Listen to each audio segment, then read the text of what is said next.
ও দিদি ভাই, এইসব কথা না আমরা ফোনে বলবো, বুঝেছো? আবার ওপর থেকে কে শুনবে না শুনবে, বুঝেছো?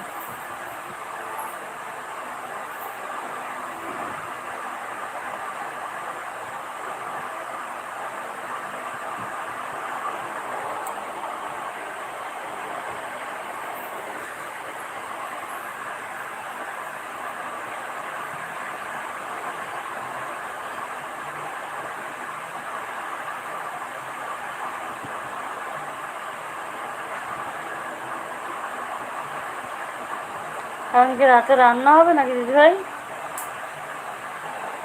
না না, আবার বলা যায় না, ওপর থেকে অনেকে হয় না যে না ঢুকেও অনেকে শোনে, বুঝেছো? এই জন্য বলছি। তখন আমরা হয়তো কোনো খারাপ কথা বলবো না, কেন আবার এই জিনিসটা আবার একটা খারাপ দিকে চলে যাবে, বুঝেছো? আমরা হয়তো যেটা